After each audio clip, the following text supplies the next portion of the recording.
J'ai peur de près. Hein. Voilà, c'est à peu près droit. Ok, et puis que les voisins me regardent. C'est toujours horrible de filmer comme ça. J'ai trop peur.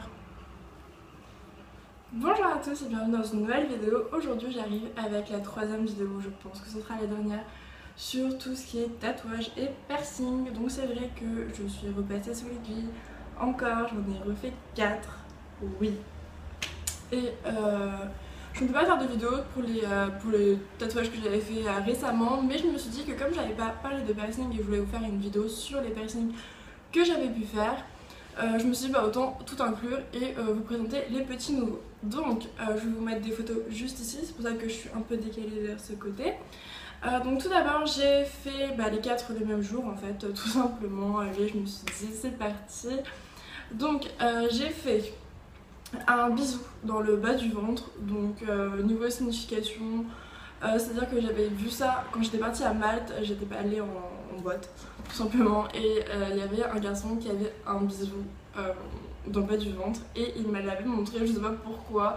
Il m'avait dit en gros, enfin il faisait partie de la marine et il m'avait dit que dès qu'il faisait une escale quelque part ou dans un nouveau pays, il se faisait un tatouage et j'avais trouvé ça tellement mignon que je m'étais dit je vais faire la même chose parce que genre je trouve ça trop mignon. Et depuis 3 ans maintenant, non 2 ans, non 2 ans en fait, tout simplement 2 ans, j'en avais envie de ce tatouage, donc je l'ai fait et je suis trop contente, je l'aime beaucoup. Ensuite j'ai fait un 12 dans la nuque en chiffre romain, tout simplement parce que c'est le chiffre porte-bonheur de mon papa et il a le chiffre 12 sur l'épaule dans un énorme tatouage, mais il y a le chiffre 12 et du coup je voulais un tatouage en commun avec lui. Ensuite j'ai fait le logo Chanel à la cheville, vous l'avez sûrement vu dans un lookbook. Pourquoi le logo Chanel qui fait un peu bizarre? C'est-à-dire que mon chien s'appelle Chanel tout simplement et c'est peut-être bizarre de se faire tatouer pour son chien, mais pour moi c'était l'amour de ma vie, donc je me suis fait tatouer pour mon chien. Voilà, tout à fait, si vous voulez une photo avec mon chien je vous en mettrai une sûrement. Ensuite le dernier du coup des 4 c'est un loup. Donc si vous me suivez sur les réseaux sociaux vous avez sûrement vous l'avez j'ai du mal à parler. Vous l'avez sûrement vu déjà sur les réseaux sociaux, sur Instagram. Si vous ne me suivez pas sur Instagram, allez me suivre sur Instagram. Et du coup, donc c'est un loup que j'ai fait en dessous de la poitrine. Donc je vais pas vous montrer et lever mon t-shirt tout d'un coup comme ça serait un petit peu bizarre. Mais du coup voilà, c'était un loup que je voulais faire. C'était quelque chose que je voulais faire depuis très longtemps, d'ailleurs depuis mes premiers tatouages. Je voulais un loup très parfait, avec plein de détails et tout, et finalement je me suis dit que je trouverais jamais de tatouage qui ferait ce que j'ai envie de faire. Et c'est vrai que j'étais toujours partie sur le loup parce que le loup c'est vraiment un animal que j'adore, que je trouve mystérieux, que je trouve vraiment pas majestueux mais presque en fait majestueux dans la fin. Il paraît majestueux enfin, comme le lion dans la savane, là c'est dans les bois, je sais pas. Mais je sais pas, c'est un animal qui limite me représente, je sais pas, c'est quelque chose que j'adore. Du coup j'ai voulu faire un loup, voilà. Puis c'est tout. Au niveau de la douleur, du coup, la nuque, rien. Quoique c'est pas si agréable que ça la nuque, hein. Mais non, rien. Le loup, vu que c'était que du tracé, puisque du coup j'ai décidé de le faire en origami, enfin une espèce d'origami géométrique, c'était pas très agréable parce qu'il fallait faire attention quand je respirais, puisque du coup c'est vraiment dans une partie où les côtes ressortent et il y a un creux du coup qui se forme quand vous êtes allongé. Du coup c'est pas hyper agréable et d'ailleurs les traits ne sont pas très droits, mais bon voilà. Ensuite le Chanel à la cheville, je pensais que ça serait pire mais je l'ai pas rempli parce que j'ai fait la flippette, donc juste le tracé ça faisait pas mal. Mais j'aurais pas assumé le remplissage je pense. Et le bisou dans le bas du ventre c'est un des tatouages qui me faisait le plus peur, d'ailleurs c'est pour ça que je l'ai pas fait en couleur. D'ailleurs j'aime pas trop les tatouages en couleur mais je me suis dit pourquoi pas le faire en couleur. Mais du coup je l'ai pas fait en couleur parce qu'apparemment la couleur faisait plus mal et du coup j'ai eu très peur que dans le bas du ventre ça fasse très mal. Alors que pas du tout, j'ai pas senti grand chose, d'ailleurs ça me chatouillait plus qu'autre chose. Et voilà. Donc bref, la partie tatouage elle est finie, on va passer au piercing. Du coup les piercings j'en ai un au nombril, niveau cicatrisation et tout ça s'est bien passé. J'ai fait un petit rejet mais vraiment très petit, c'est à dire que la barre comme elle est longue j'ai souvent tendance à m'accrocher ou autre, ce qui n'est pas forcément très agréable, mais voilà. Il a un petit peu bougé, mais c'est normal puisque le corps comprend pas ce qui se passe dans votre corps. Pourquoi hein? Pourquoi c'est ça, ce petit bout de métal, voilà. Du coup voilà, non, le piercing au nombril c'était un de mes premiers et j'ai pas eu mal, non, et voilà. Ensuite j'ai un piercing à la langue, pareil, j'ai rien senti du tout, c'est à dire qu'il m'a mis un point pour savoir où je le voulais, mais en fait il m'avait percé, donc j'ai pas compris ce qui s'est passé.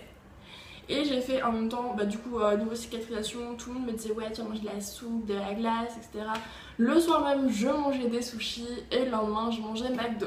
Oula, je viens de me frapper quelque part. Oui, vous voyez pas le mur, mais je me suis frappée contre le mur. Du coup voilà, non j'ai pas eu mal et puis voilà. Non, même au niveau de cicatrisation, tout allait bien, c'était top, ça n'a pas vraiment gonflé. D'ailleurs, ça n'a pas gonflé. Bon, je pense un tout petit peu, mais je l'ai pas senti.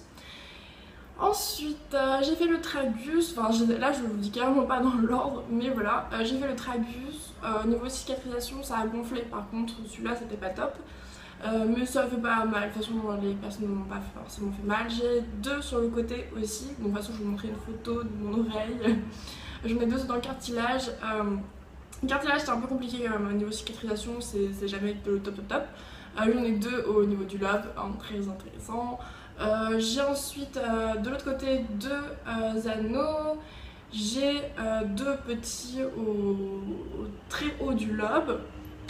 Et je vais vous expliquer maintenant pourquoi je vous parle de piercing, parce que vous allez me dire ouais t'as des piercings aux oreilles quoi. Donc au niveau du visage je n'ai jamais rien fait. Quand je vois les piercings cicatrisés de personnes qui en avaient sur le visage, ça laisse vraiment des trous, donc je ne vous conseille pas de le faire sur le visage et je ne le ferai pas sur le visage. Ensuite, donc j'avais un écarteur de 12 mm, donc qui correspond à 1,2 cm. Très intéressant, waouh. Donc c'était assez gros, je pouvais mettre un crayon à papier par exemple. Mes amis des fois mettaient une clope dedans. Ça n'a pas fait mal, les premiers millimètres faisaient très mal. Jusqu'à 4 à peu près, puis après c'est passé tout seul. D'ailleurs je suis passée de 8 à 12. Ne jamais faire ça et vraiment faire 1 mm par mois normalement. Oula, je commence à perdre de voix.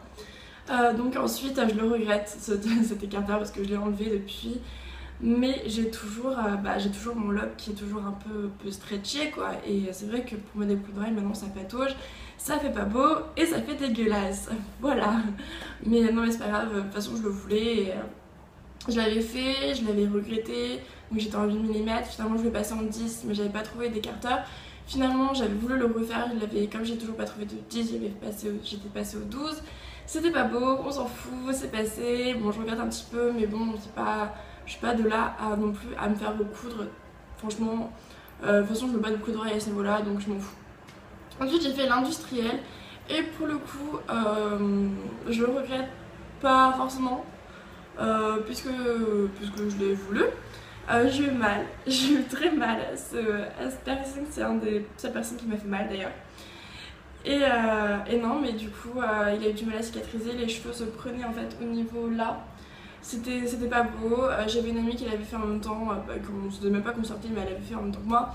Ça c'était encore pire affecté que moi, donc j'ai préféré l'enlever. Au départ j'ai mis du coup des piercings pleins, histoire que ça cicatrise plus facilement, puis comme la barre bouge, parce qu'un piercing a une longue barre, ça a tendance à bouger et forcément les microbes s'infiltrent, on va dire ça comme ça. Du coup non, mais de toute façon ça marchait pas, ça se prenait dans les cheveux et tout.